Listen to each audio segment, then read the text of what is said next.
Yes, share my screen.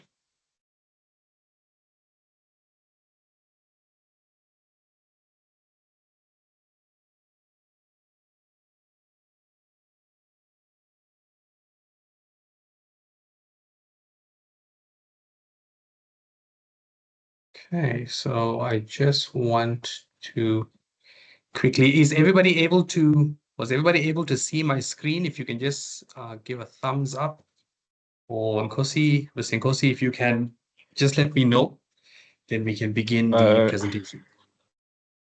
Now it's disappeared, Doc. Yeah, I'm just going onto it now, and we should be good. Able to see the screen? Yes. Okay, perfect. Okay, so thank you once again, colleagues, for joining us. I'd like to welcome you to this workshop, which is hosted by the Research Capacity Development Unit at the University of Johannesburg.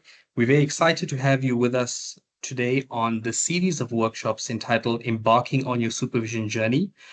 This particular workshop will focus on navigating conflict, tools for supervisors and staff. So as you can see from the title slide, my name is Lorenzo David, and I will be your facilitator for today's session. I want to begin by expressing my gratitude to all of you for taking the time to participate. Just a few housekeeping rules that I would like to go through before we jump into the presentation. If you have any questions during the presentation, please feel free to either raise your hand or to speak or to type your question in the chat box. I think as I'm on presenter mode, I'm unable to observe the chat, so please feel free to just unmute your mic. I think I will be able to enable everyone's mics shortly. Maybe Nkosi, if you could assist with that, please. Recording and materials. The session is being recorded, and the presentation slides will be provided later on. Will be uploaded to our respective Moodle communities. In terms of the feedback survey, you will see already I've posted a link to the feedback survey in the chat, and I will post it towards the middle as well as the end of the session. Can I please ask for you to take a few minutes to go through the feedback survey and record your responses, because that really helps us to improve our services and our offerings moving forward, obviously throughout the course of the year. In terms of the certificate of attendance, the feedback survey will also contribute to this. By completing the survey, you will ensure that you have a certificate of attendance through our RCD management system, which is currently being integrated into ULink as well. So once again, I'd like to thank you for being here, and we look forward to a productive session. I'd just like to have a little disclaimer at the start of the session, please, that I would like it to be as interactive as possible. So if you have any questions, concerns, or even some personal experiences in terms of conflict that you have experienced and how you managed to resolve these issues, or maybe issues that you're currently having, I think it'll be a good discussion point for us because we can lean on each other. There's a lot of experience that's present in the room today, so I hope that we can lean on each other and hopefully learn from each other as well. So I just want to make sure that everyone's mics has been enabled. So if you feel that you want to say something, please feel free to unmute. Okay, so going on here, this is a short bio of myself. So as I've stated previously, my name is Dr. David, and I currently work as a coordinator within the RCD unit within the postgraduate school. I recently completed my PhD in biochemistry at UKZN, and one of my passions is actually teaching, as I'm sure it's for many of us here. And I do believe in a holistic, hands-on, learner-centered approach to education and emphasizing the importance of value-based learning. I believe that all students have the capability to succeed if only we are able to guide them, obviously correctly. So that's just a short bio about myself. So if we can jump straight into the agenda.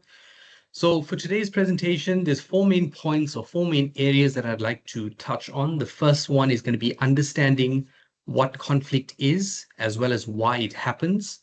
Thereafter, we'll move on to identifying conflict styles and understanding their impact. And when we mention impact, we're talking about the impact on obviously mental health, physical health, as well as overall productivity of the various teams that we are involved in. We thereafter move on to gaining some practical tools and strategy for resolving conflicts effectively. And I would be very interested to hear from the rest of the panel, Trey, any input that you guys have with regard to this topic. And the last point will be learning the role of both supervisors and staff in conflict management. So quickly, we go into an introduction of the topic. We understand that conflict is an inevitable part of any workplace, and this is especially true for academic settings. We know that in high pressure, deadline driven environments, obviously, conflict is something that we are not able to evade, shall we say. So for academic supervisors and staff, navigating the situation with care is crucial for maintaining healthy working relationships, as well as importantly, a positive learning environment. And I think this is key. The way in which, while we can't avoid conflict, the way in which we respond to it really has a great or profound effect on what the outcome of that conflict is going to be. And we'll touch a bit later on how not all conflict is actually bad. It does have a bad connotation to the term, but it can actually be used to enhance productivity within a team when handled correctly. So whether it's a miscommunication between supervisors and students, differing expectations between, shall we say, supervisors or co-supervisors, or personal disagreements between members of a team, how we handle conflict can make all the difference in fostering a collaborative and supportive atmosphere. And I think I can speak for all of us here when I say that each of us would like to work in a supportive atmosphere, not one, obviously, where there's always high tension, because that has a direct impact on our productivity. At the end of the day, we have to remember that obviously we are human and we do experience emotions. So we're not trying to become robots, shall we say, but rather adjust to the environments that we are placed in. So in this presentation, we will explore some practical strategies for managing conflict, especially in the academic context, from understanding the root causes of conflicts to offering guidance on approaching difficult conversations. This is something that, especially in my master's, I struggled with. We aim to provide tips that will help turn challenging situations into opportunities for growth as well as better understanding. As we delve deeper into the topic, we can see, and I think from personal experience as well, many of us can attest to the fact that often when there is conflict between individuals, there is an element of misunderstanding from each another's perspectives. So hopefully we're able to unpack this a bit more and generate some discussion around the topic. Ultimately, we must remember the goal is to equip you with the tools to handle conflict in a way that strengthens relationships, encourages open dialogue, as well as helps everyone involved move forward positively. Because that's the whole point of a team, right? We all, when we succeed together. And if we fail together, and we look for ways in which we can obviously overcome those failures. So the first question that I have is, conflict in the workplace, is it a good or a bad thing? So I think it's important for us to start off by defining what is conflict. So a clear and concise definition of conflict is that it is simply a disagreement or a difference of opinion that can arise between people when they have different ideas, values, or goals. Okay, it can be a heated conversation, differing viewpoints, or even competition for resources, and we're going to touch on that a little bit later. Unfortunately, conflict can be very uncomfortable to many people, but it's also a natural part of working with others. When handled, however, in a healthy way, it can help people grow, improve communication, as well as find better solutions to problems. So the point that I'd like to highlight here is that how we address the conflict is important, as it has far-reaching effects on physical and mental well-being, as well as our productivity as a team, as we've mentioned previously. I think many of us can think back to maybe our, in the past when we've had to deal with conflict, be it with supervisors and manager and, so on and so forth. If unfortunately that conflict, you did not feel as if you were heard, you went away not feeling very good. You don't feel valued. And at the end of the day, no matter which member of the team that we're working with, we want every member of our team to feel valued, because each of us contributes towards the ultimate goal and success of that particular team or research group or department, faculty, whatever it may be. So when handled correctly, It has the ability to enhance productivity, enhance team morale, as well as bring about better understanding between the team members. However, when conflict is not handled correctly, it can often lead to decreased morale, which automatically leads to an increase in turnover of staff and poor communication and collaboration, all of which will have a direct impact on the productivity and the efficiency of a particular team.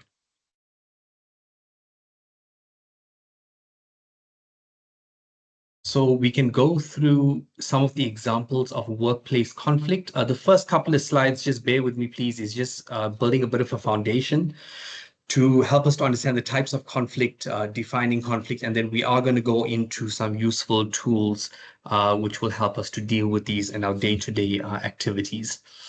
So when we look at examples of workplace conflict in academia, we can see the first one, and a major one, is going to be disagreements over research direction.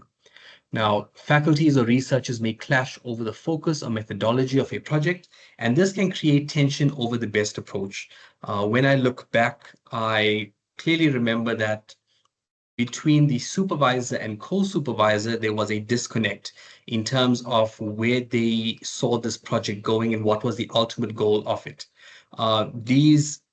And unfortunately, in certain situations, when we have, shall we say, a supervisor and a co-supervisor who cannot agree on the direction of a study, we understand that the person who actually is impacted the most is actually the student, because their research has to be put on hold for a while. Another example will be unequal workload distribution. And I think this is like when you're in school, especially, you notice when there's a project, a team project, maybe not everyone contributes equally. So this is generally when team members feel some are taking on more work than others, and it can lead to frustration and resentment, which obviously can boil over into anger and an all-out fight between people. And once it reaches that point, it's often more difficult to remedy than if a simple conversation was had at the beginning. We move on to differing teaching styles. So professors may have, let me just say, professors, doctors, and anyone who's lecturing for that matter may have different approaches to teaching. This is very clear if I look at some of the younger emerging academics coming in now compared to some of the professors that I've had in my past who've been around for like 40, 50 years. Our teaching styles, we do agree, will have to evolve, but we need to have understanding between each of the parties. This can often lead to disagreements on cost management or how resources should be allocated. The next one is going to be competition for grants and funding. This is can be a touchy topic. Researchers or departments may compete for limited funding, which we understand exists all throughout academia, causing tensions if there are perceptions of unfair distribution. And the last three we'll touch on is intellectual property disputes. This obviously has a legal element to it as well, so it's not something that is solved over a simple discussion, but conflicts can arise when multiple individuals or teams claim ownership over research ideas or findings. One of the major issues that I've identified in my short time in academia is that communication breakdown. So poor communication between supervisors, researchers, or students often leads to misunderstanding, missed deadlines, or unmet expectations. There is an extreme case that comes to mind when I was completing my studies. It was that there was some conflict between some members, some students, and one of the students felt so strongly about what was going on in the lab that she refused to actually attend during the day. So her work hours would actually be from 11 at night until like 4 or 5 the next morning. She'll complete all of her lab work and she will actually go before anyone else comes in the next day. And this is something which could have been resolved, looking back, it could have been resolved with a simple conversation between parties, but unfortunately, this person felt that this was the only suitable option for them. Unfortunately, what had happened is that the timeframes and the workload became too much for the student. They actually ended up deregistering from their PhD. They were very promising. They were extremely brilliant at what they did, but due to a breakdown in communication, obviously they were not able to see their PhD to fruition. In that regard as well, we do have very talented members that is present in each of our teams. And obviously, we want to make sure that everyone feels heard as well as everyone is able to contribute effectively. The last one we're going to deal with is student supervisor tensions. Disagreements over academic expectations, feedback, or project direction can strain the student supervisor relationship. If we break all of this down into one point, shall we say, we can say that communication is key to avoiding, rather, to resolving conflict. We can't avoid conflict, but we can resolve it effectively. Clear communication would be able to assist with this. So briefly, we're going to go through functional versus dysfunctional conflict, and obviously the explanation is in the terms itself. When we talk about functional conflict, we understand that it helps improve processes, ideas. Example of this will be brainstorming sessions where we kind of critically analyze one another's work to look at what is the best outcome of this particular project. On the other hand, we see there's dysfunctional conflict, and this often leads to breakdowns in communications, unresolved issues, and team fragmentation. So now that we have a clear understanding of the two types, of the two avenues rather that conflict can go down, we obviously want to aim for the former, right, which is functional conflict. And we're going to go through some tips and tools on how we can enhance that. Something that I thought that was quite important is to speak about managing emotions in conflict resolution. Um, so one of the key issues with conflict is when emotions become involved. And I think all of us can look back to a time when maybe someone was emotionally invested in a particular topic, as this can cloud the judgment and escalate the situation. When people react emotionally, focusing on the facts or finding a constructive solution can actually be very difficult. So people are not thinking logically at that point because obviously they are clouded by the emotion. So as easy as it is to say, we can practice basically shifting the focus from our personal feelings, which can lead to defensiveness, miscommunication, and further tension, towards resolving the conflict. And in order to resolve the conflict, this requires recognizing and managing our emotions, allowing for a more rational and respectful conversation. There are some trainings available on emotional intelligence, which are on your Moodle communities currently. So please feel free to go through that library as well. And if there's anything else that, stands out that you think may be useful, please feel free to view those as well. So how do we go about navigating this? So by staying calm and empathetic, individuals can address the root causes of the conflict and work towards a solution that benefits everyone involved. Something that is very clear is that when we get emotional, often we get angry. And when we get angry, the actual point of discussion goes out the window. We're no longer focusing on that, but now the point comes on, why were you that level of angry? So by managing our emotions and trying to stay as calm as possible, we are able to discuss this, obviously discuss the issue and try to come up with a possible solution.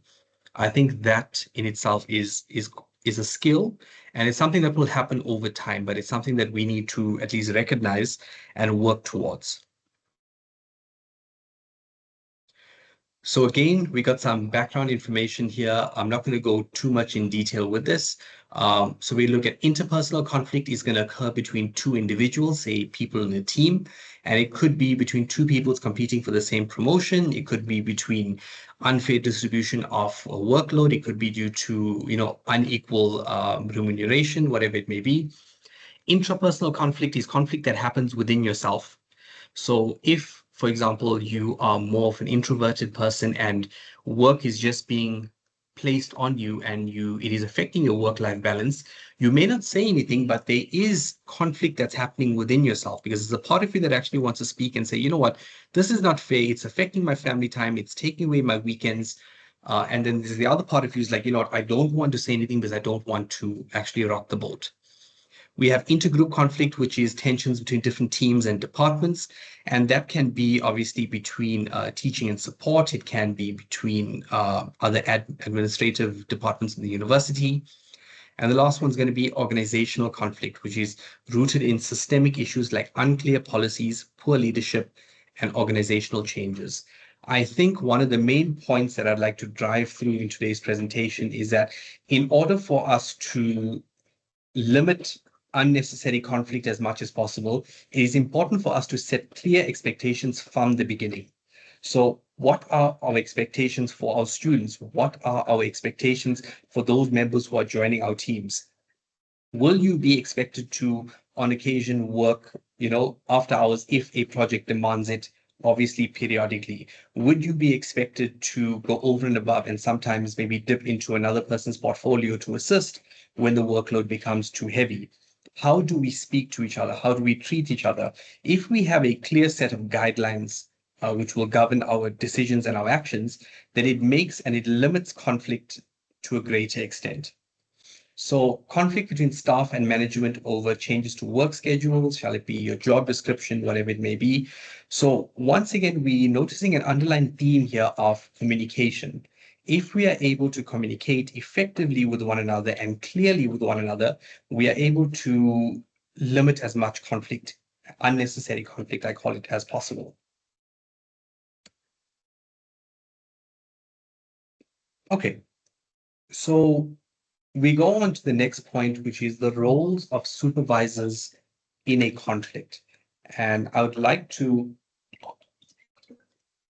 if possible, I think on the next slide, bring some of the members of the panel in to have a bit of a discussion in terms of what do you believe the role of a supervisor is in conflict? Because we have different types of supervising styles, and obviously this is based generally off our own personalities. So, as supervisors and managers, the onus is on us to set the tone. We should model positive conflict resolution behaviors. We need to remember that, especially with new students and new members of our team coming in, they are watching how we behave and how we interact with each other. How do we interact with our colleagues? How do we interact with our managers, our line managers, or our directors? And they obviously are going to model that behavior because they see that as being the norm. So we need to behave in such a way is that, am I proud of the way I carry, well, briefly to say, am I proud of the way that I carry myself is that I try to model a positive, say, workplace behavior. Okay, so there's different types of supervisor conflict. We have active mediation, which is be a neutral party to help clarify the issue and facilitate communication. This would be something that we should aim towards. We have timely intervention, where we address conflicts early to prevent escalation. We often notice when a conflict or a disagreement arises, the longer we leave it before we actually address the issue, the more difficult that conversation becomes. So if we are able to identify as early as possible and actually address the issue as it's happening, or even a short period after it's happening, it makes these conversations much easier. Reason being is that many people actually will go back after a conflict and they will play the scenario through over and over in their head. This will lead to obviously developing strong emotions towards a particular topic or a person and makes us resolving the issues much more difficult afterwards. Whenever, in terms of what a supervisor should do, they should be fair and impartial. So when we are resolving an issue, treat all parties involved with fairness. Never take sides or show favoritism. And while these are all things that we know, I just wanted to bring it to our attention because sometimes it can slip our minds, or when we in the middle of trying to resolve something which is a high pressure situation, we tend to forget some of these points. Okay, and importantly, it is vital that we create a safe environment. This will allow us to foster a culture where employees feel safe in expressing their concerns without the fear of retaliation. I always feel that it is very important for us to place ourselves in the position of the person that's below us, or the other team member who's experiencing the conflict. If we are trying to mediate a particular situation, try and place yourself in the position of the two parties who are actually having this issue. How would you feel if A, B, and C was done? When we are able to see ourselves in someone else's position, we are often able to see what type of impact that would have on us and what emotions we would have. Do we think it's fair? Do we think that it's unfair? Is there a better way that we can actually resolve this? And by doing that, by trying to improve our awareness, we can hopefully create a better environment that will be conducive to many people. Okay, so I've been talking for a few minutes now. I'd just like to find out from anyone. Anyone has any questions or queries at this point, please feel free to unmute your mic and speak. I will give it about 15 seconds for anyone.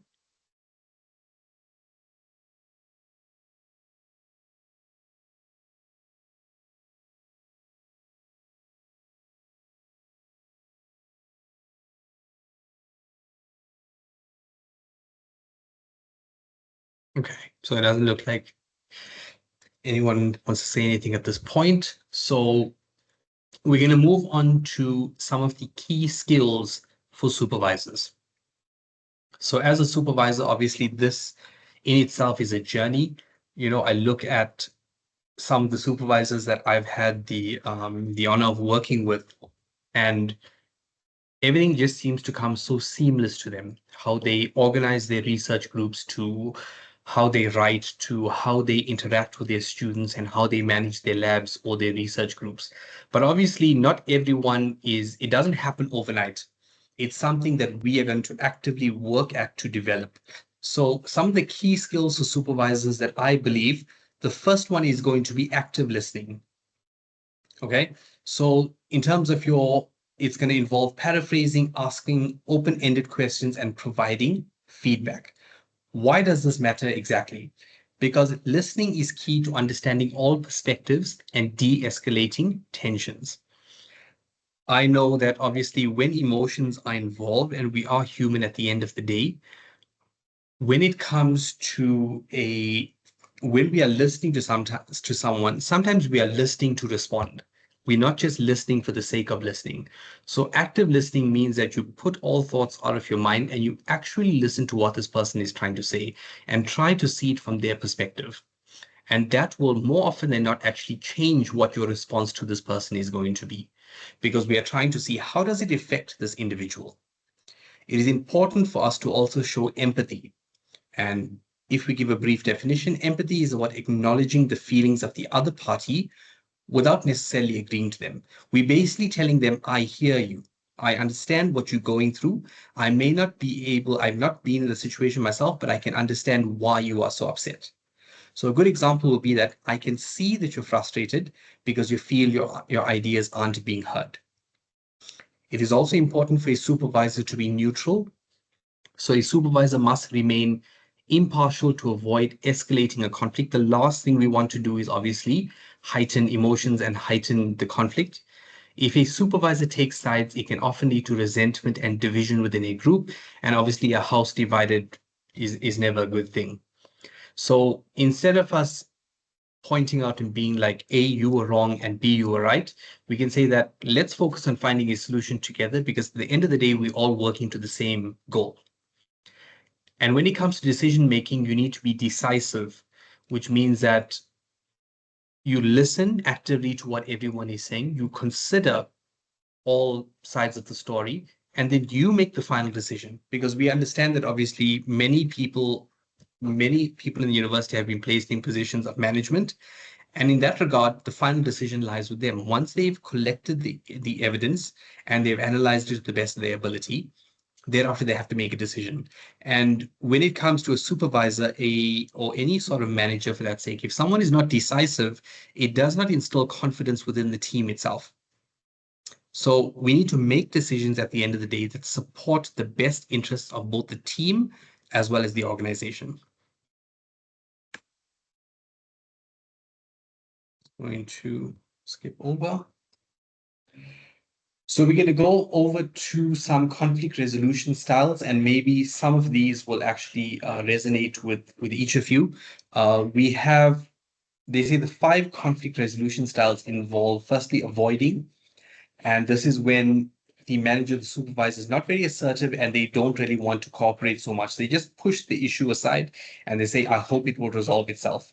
But what we understand is that often when we leave an issue to the side and let it sort of resolve itself, it never does. So in this case, the conflict is ignored or delayed, and it's useful for trivial issues but can lead to unresolved tensions. Now, obviously, there's you don't expect a manager to be or supervisor to get involved in everything. For example, if there's a lab fridge and someone's lunch gets stolen, you don't expect your manager to get involved in that. But if there are issues where people's work is being affected and maybe data is being stolen, then obviously you expect them to step in at that point. So avoidance is never a good thing, and obviously this is with anything in life.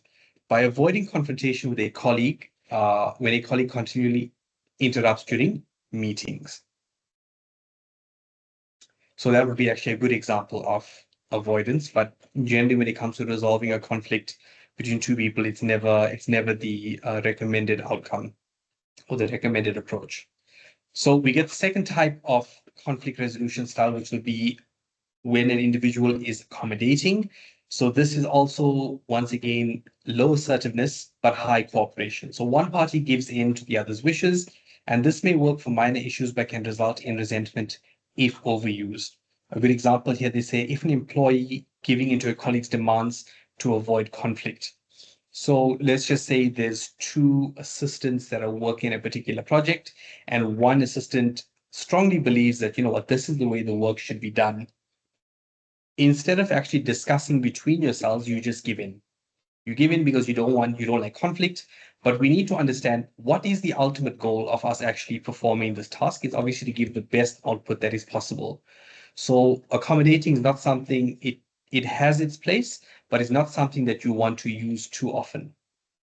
And I think the important thing when it comes to actually conflict resolution is that you're going to have to find a balance, and you're going to have to evaluate each situation individually.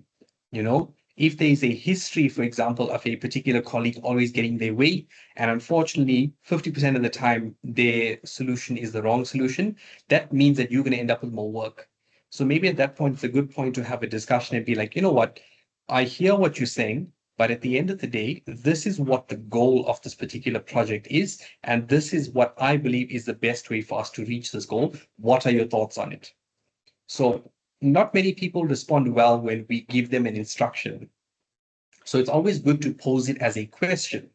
So even when it's been with students previously, if I tell them, go in the lab and do A, B, and C, just do it. You know, many of them would, they don't understand why, which leads to misunderstandings, and obviously the end product is never going to be what we want it to be.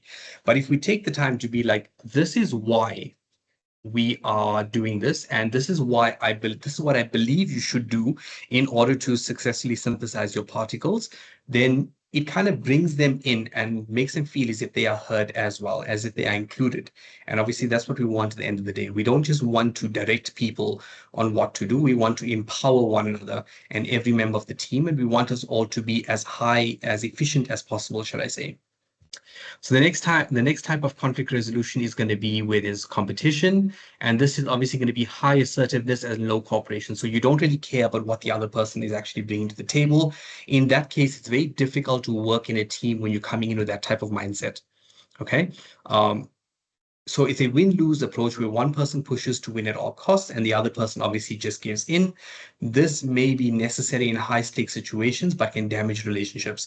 So again, we need to look at each of these conflict resolution styles within context. So if I'm receiving an instruction from my director, and my director says, you know what, you have to do A, B, and C. I am relying on the experience of my director to basically advise me on the best possible way forward. Okay. But if it comes to a situation where both of us, my friend and I, in the lab, and they're saying, in order for you to achieve A, B, and C, you need to do this and only this. Maybe then it's not the best situation to actually be assertive. So because you're not taking the other person's views into consideration, especially when you have approximately the same level of experience. So as an example, a manager insists on a decision without consulting the team, claiming it's for the company's best interests. So in the case where it works out, fine, great. But in the case where it doesn't work out, that can lead to that can lead to actual feelings of resentment. And once these set in and once these fester, it obviously becomes very difficult to actually go back to the point of origin. The last two we're going to speak on is going to be compromising. So this is where both parties will actually compromise with each other. They give up something to reach a middle ground, but with the ultimate goal being, we want this particular project to be as successful as possible. It works for less critical issues, but may not fully satisfy either party. So for example, if we're creating a particular flyer or a marketing video, it is not the most important thing if we're choosing the color red over blue. It's something we can compromise on. But if it's something technical in terms of a lab experiment or in terms of a mathematical equation, then obviously you don't want to compromise here because there's a definitive right and wrong way in that regard. So once again, review these situations, take them within the context that they present themselves, and obviously use one of these styles here to react accordingly. An example of compromising is that a team decides to adjust the project deadline, though it's still not ideal for everyone involved. This can often be a problem when obviously a project is done in stages and the next team is actually dependent on us creating or completing our section before it's handed over to them. So it's all well and good that we actually make this decision to extend the deadline, but we're not thinking what's the impact it's going to have on the other party. So in that type of scenario, it's maybe not best to compromise. I find the best type of conflict resolution style is that where there's collaboration. Okay, so it's high assertiveness and high cooperation. It's a win-win approach where both parties work together to find a mutually beneficial solution. And in this regard, we understand that mutually beneficial solution is for us to produce the best work that is possible. It's the most effective style for resolving complex issues. An example they have here is a team brainstorm solutions to a client's feedback and find solutions that addresses everyone's concerns. Okay, once again, I've been talking for quite a while. Is everyone okay? Can I have a thumbs up if I'm losing anyone or I'd like me to slow down, or if we can continue with the presentation?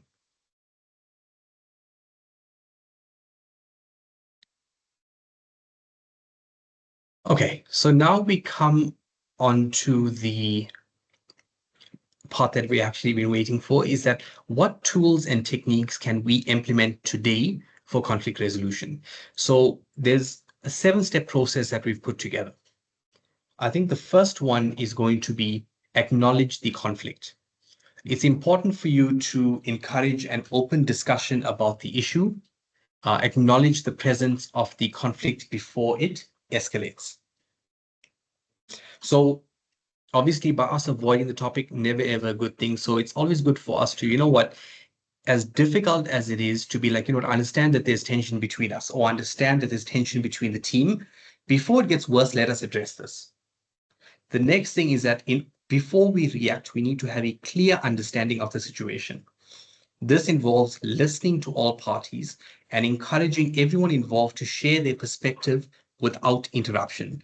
I think one of the most frustrating things is when you have people coming together and maybe there's a disagreement between them is when one speaks over the other. It's just going to escalate the situation. So you as a supervisor, as a manager, or even someone who hopes to be in that position one day, we can begin to train ourselves to be like, let each of us speak, and afterwards we will have a discussion, or I will facilitate the discussion. We need to clarify the needs and concerns. So each of us have our own perspective, and we're seeing the problem from our own perspective. Very often, the only person who will have the overview of the entire issue and its potential impact in terms of our work is going to be our manager or supervisor or director, whatever it may be. So when each of us is able to clearly communicate with each other, it helps them to piece together a better picture. Step 4 is going to be to generate options. So if this is conflict relating to a project, then where two teams believe that we should go in different directions, maybe then you can get together and brainstorm possible solutions. Because by brainstorming solutions and critically analyzing them, looking for faults in each of their designs, this allows maybe everyone in the room to actually think, yes, I actually didn't think of this. I didn't think this is what impact it could have. And by doing that, we are allowing other people to see our point or perspectives. And this obviously helps with understanding as well. So in terms of generating options, this may take time, but creativity can lead to innovative solutions. And at the end of the day, being working for the University of Johannesburg, we understand that innovation is very high up on our list. We don't just want to do our tasks well, we want to innovate wherever needed and improve in every area that we can improve on. And the last three steps is going to be evaluate your options. So if we go back here, we've acknowledged the conflict, we have a clear understanding of the solution, we understand what are the needs of each member of the team, we generate some possible options, and thereafter we evaluate the options for their suitability. We discuss the pros and cons of each potential solution, always focusing on fairness and feasibility. It's important for us to understand that there's nothing in life that we can make everyone happy on. We can't make everyone agree on everything. But what we can do is we can do what is best for our research group. We can do what is best for our project and for the university as a whole. So basically, our decisions will be based on not necessarily how everyone feels, but looking at the facts in front of you. What is the decision I feel will be best for the future of this project based on the information that I have? Thereafter, it's important for us to agree on a solution, and all parties need to be involved in this, and we need to be clear on the expectations. If there is conflict between, let's just say, a student and a supervisor, the student believes that, you know what, I want to submit my thesis now. I believe that I've done enough work. And the supervisor is like, I do not believe that you've done enough work to submit for your master's or your PhD. I don't think it has a good chance of actually passing. We go through these steps and then we agree on a solution, maybe should be a compromise or collaboration whereby both parties feel heard, but you are laying out your concerns to the other person. I feel that in interactions I've had in the past with some of my supervisors, they did have the right intention in that they are speaking from their experience, but obviously I am not privy to what their experience is. I've not been through the same things as them. So a simple conversation where they say, for example, I don't believe that you actually are this is worthy of submission due to A, B, and C.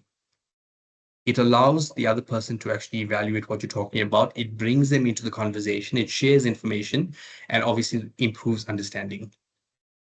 And the last step is going to be in terms of follow-up.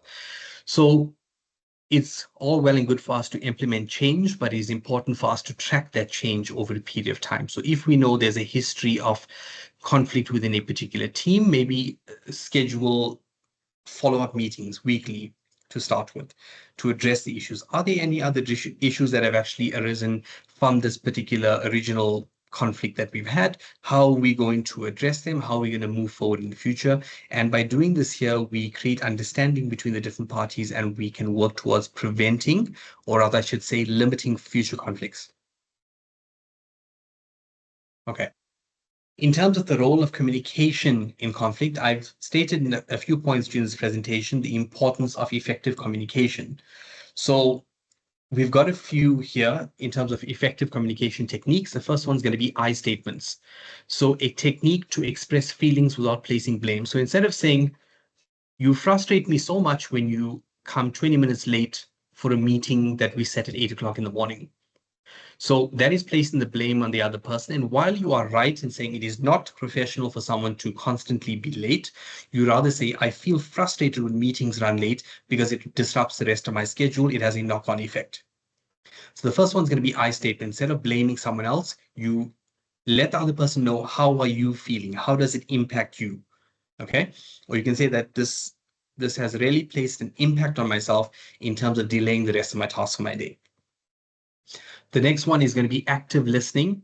And again, active listening involves giving full attention.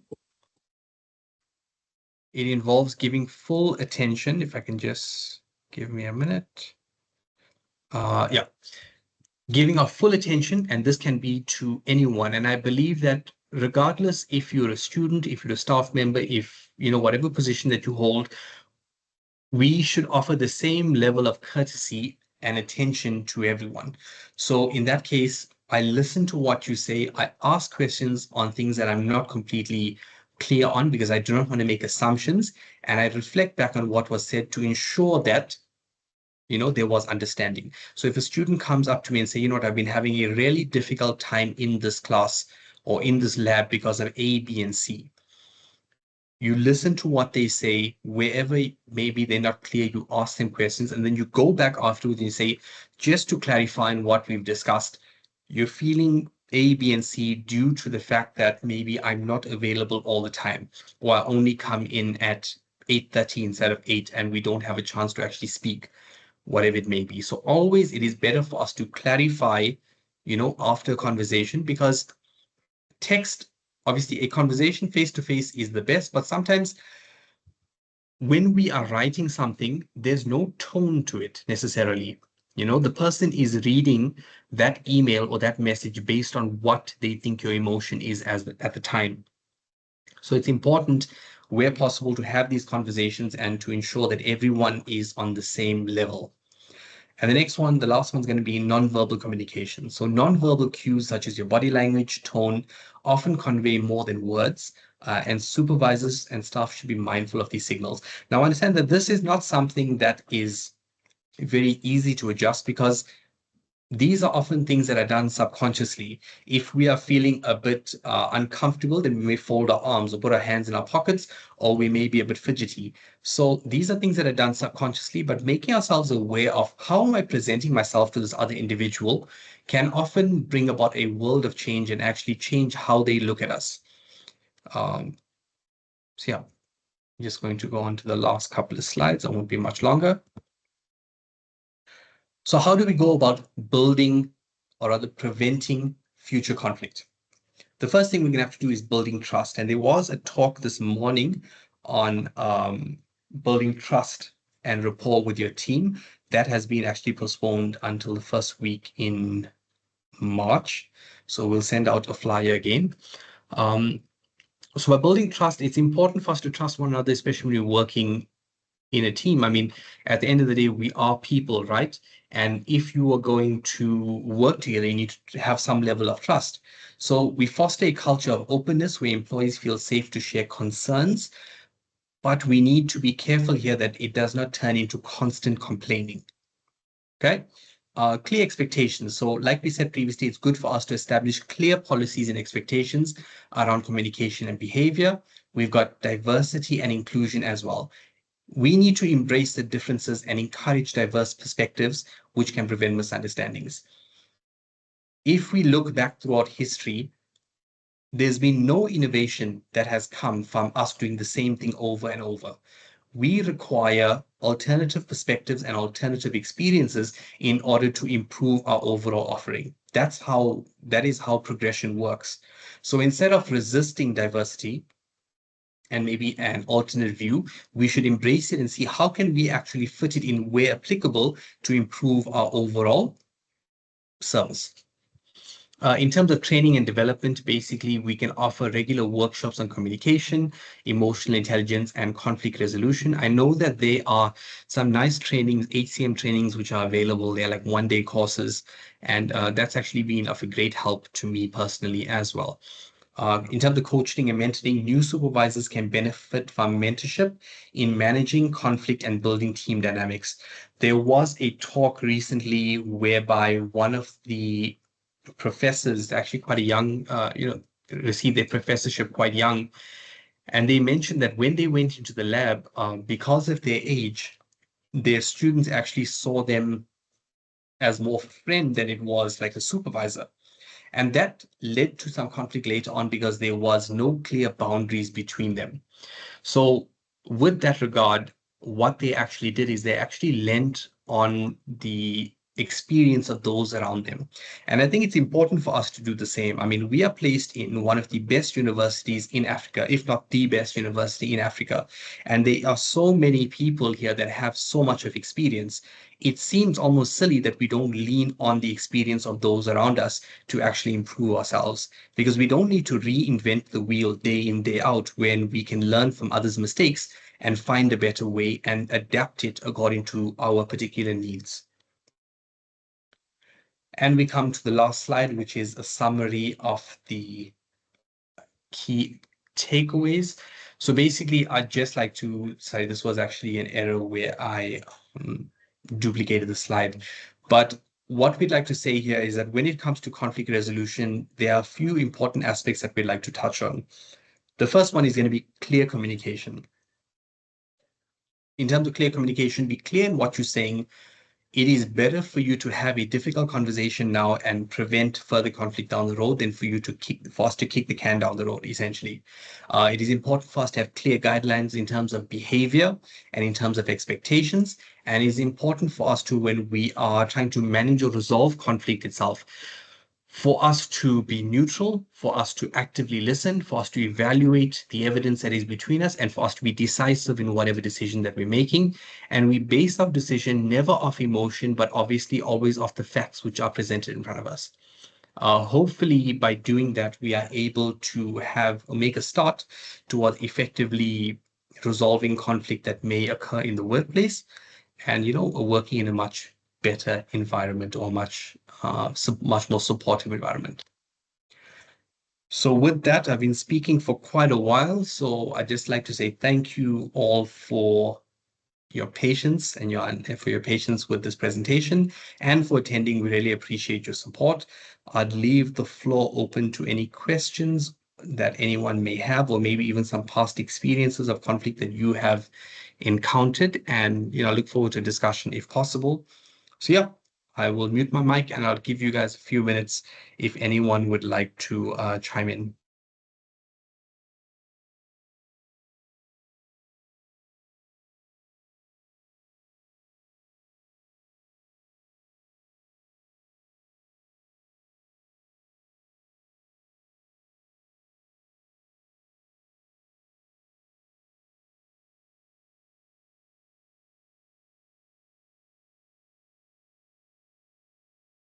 Okay, so everyone seems to be very quiet. So what I will do is I'm just going to, if you all can please look in the chat, you'll see that I've posted once again our link for our feedback survey. Can I please ask that each of you it literally takes 2 to 3 minutes to actually complete the survey, or should I say 5 minutes to complete the survey.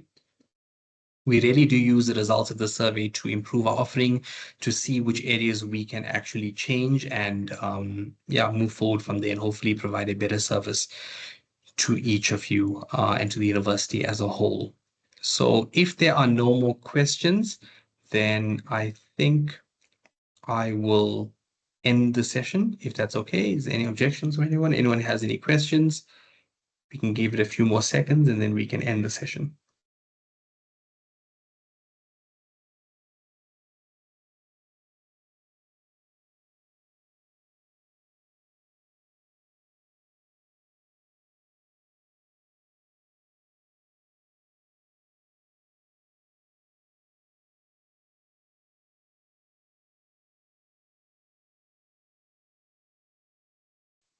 Okay, great. So once again, thank you all for joining in. If I can just take a few more seconds of your time, I just want to share some of the upcoming workshops that we have planned. I'm just trying to find it. It will just take a few more seconds, and then I promise you can all get on with the rest of your day, which I'm sure is very busy as well.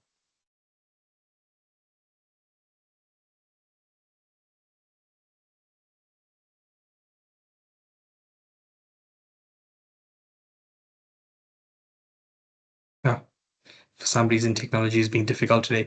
But please keep an eye out on your emails, just to let you all know.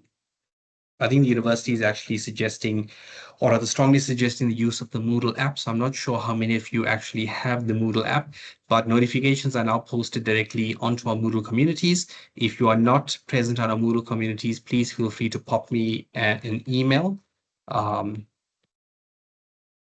Just typing it in the chat box there, and I will enroll you. If you're looking for specific trainings, or if you're looking for specific workshops in a particular topic, then we'll be more than happy to assist you with that as well. But other than that, thank you all very much for attending. I hope this was beneficial, and we hope to see you soon at some of our other upcoming workshops and presentations. as well. Just the last thing before I let you go is that please note that the recording to our Moodle communities under the 2025 Workshop Research tab. And we ask if you can give us 3 to 5 days, working days to actually review the content before posting. So once again, thank you all. I hope you all have a fantastic day, and I hope to see you all at future workshops. Thank you.